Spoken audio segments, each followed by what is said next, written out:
Right, so Israel's navy didn't meet the Sumud Flotilla with courage, it met it with cowardice. Warships against fishing boats, drones against sacks of flour, commandos dragging away unarmed activists in international waters.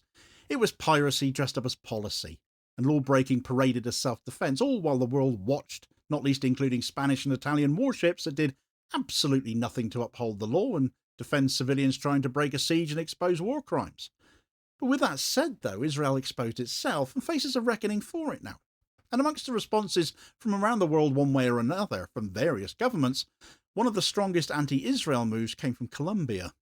Gustavo Petro didn't hold back and showed leadership, showed moral fortitude, showed he's not going to accept Israeli impunity by expelling every Israeli diplomat left in the country, tearing up the free trade deal they held with Israel and calling the seizures what they were, crimes. Combined with Petro's recent call for US soldiers to disobey Trump and obey humanity over Israel, with Washington lashing back by revoking his visa, they've only ended up looking petty. But of course, if a country of Colombia's stature can make the right political choices here, what excuse do larger economies and militaries have not to? Right, so there are moments in history when the script gets flipped, when the supposedly weak do what the supposedly mighty dare not. That is what has just happened with Colombia. At a time when Gaza is being starved, when aid ships have been boarded, when an entire population is held under siege, it was not the great humanitarian powers of Europe or North America that stood up, it was Bogota. It was Gustavo Petro, a president leading a country long tethered to Washington's foreign policy, who decided that enough was enough. He has expelled all of Israel's remaining diplomats in the country. He's cancelled the free trade agreement. He has declared that the detention of Colombian citizens on the Sumud Flotilla is an international crime. And all, of course, in the wake of telling American soldiers to obey humanity and not Donald Trump. So the scene that set this in motion was, of course, the interception of the Sumud Flotilla, the convoy of civilian boats that were carrying food and medicine and baby milk and flour and, of course, lots of solidarity activists from across the world. Israel has always liked to present its blockade of Gaza as airtight, as an unbreakable wall of legality and military dominance.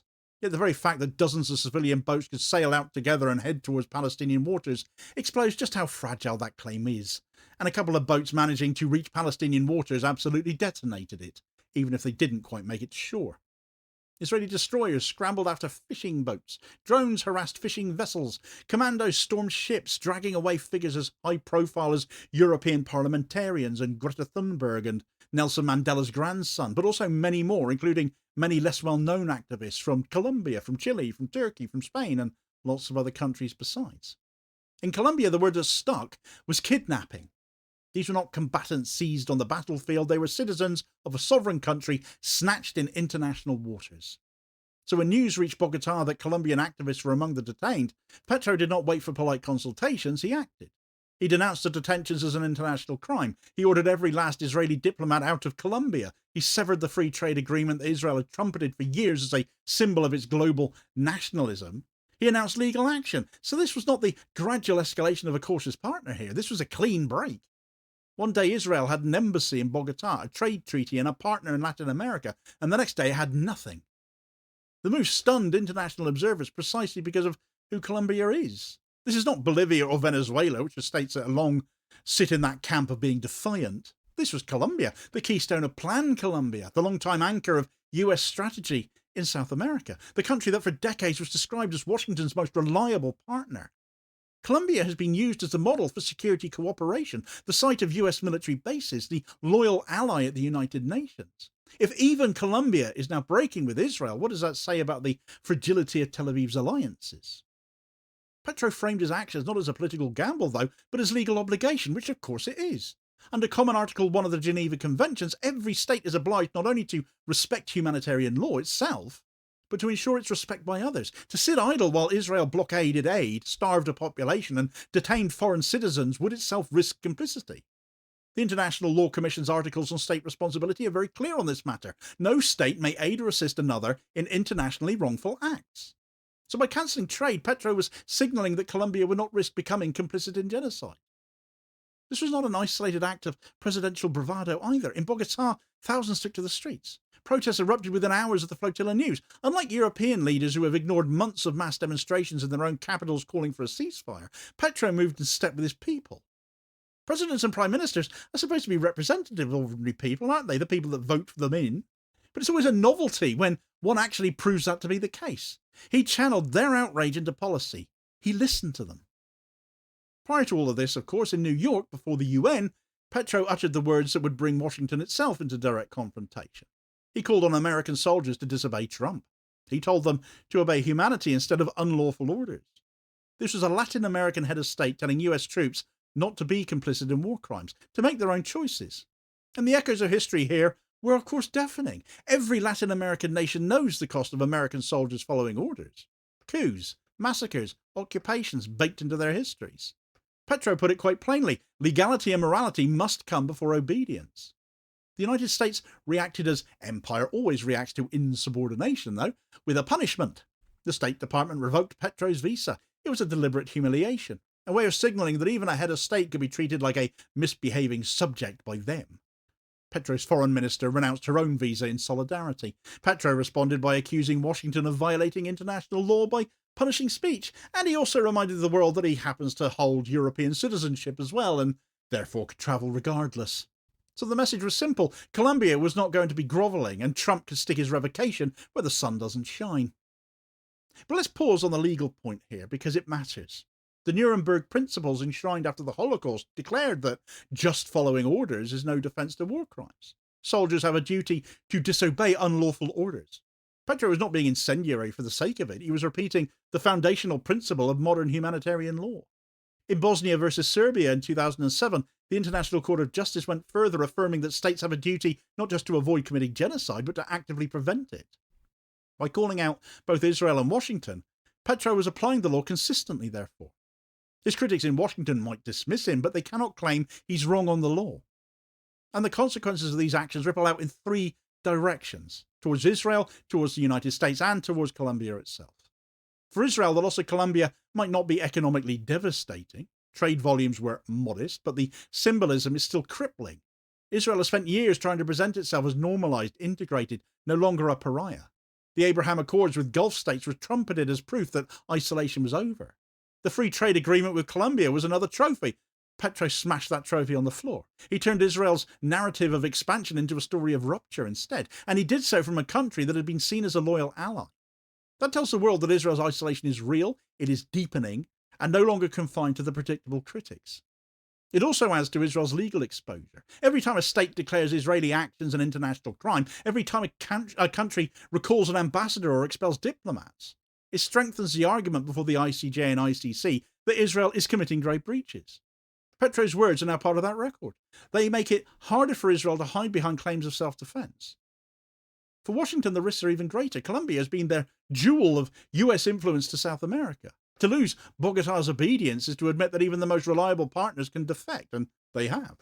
Revoking Petro's visa might feel like a show of strength in Washington from bully boy Trump, but abroad it just looks petty and imperial, a desperate attempt to punish disobedience. It plays into Petro's framing perfectly. The empire cannot tolerate humanity before obedience to them.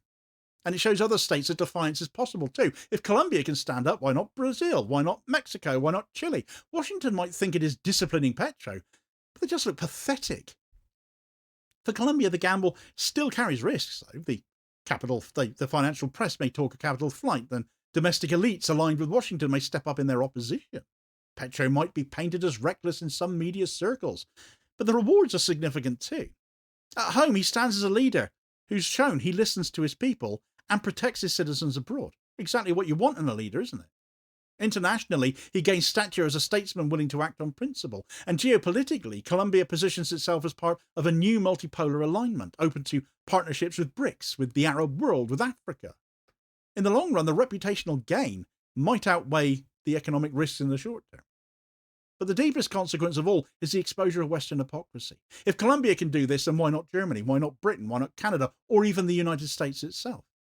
These countries have infinitely more resources. They have the power to impose arms embargoes, to cut trade, to enforce sanctions.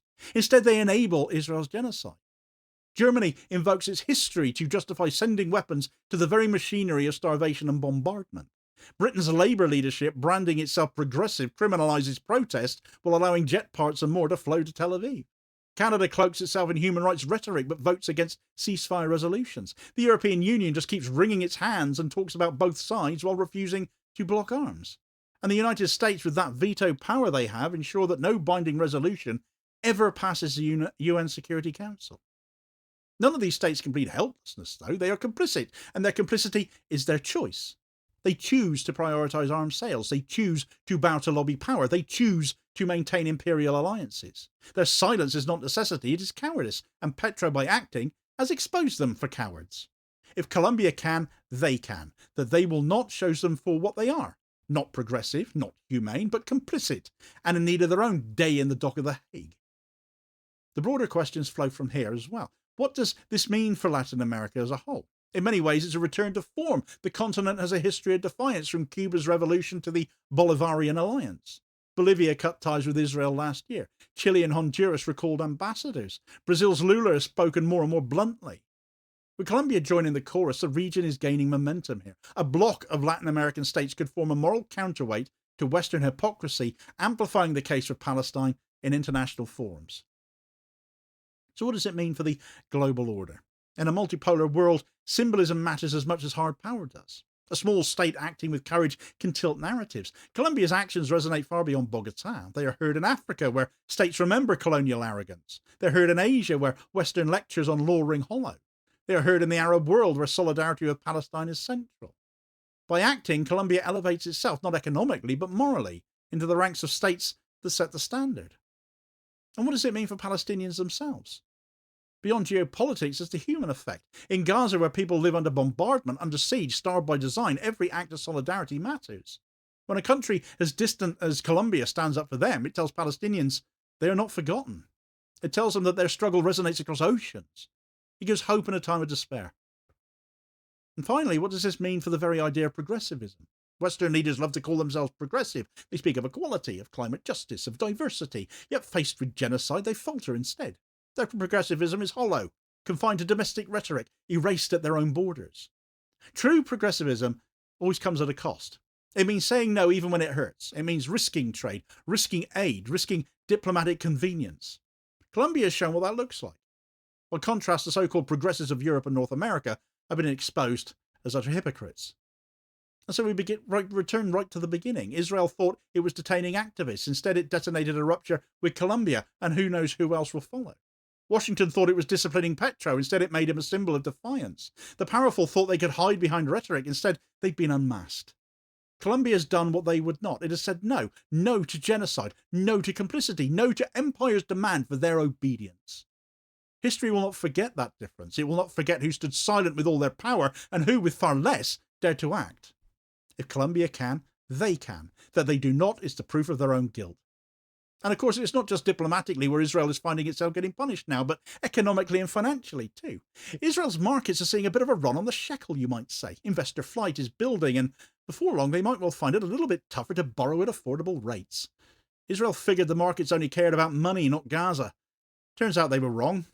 Check out this video recommendation here as your suggested next watch to find out all about how wrong they were.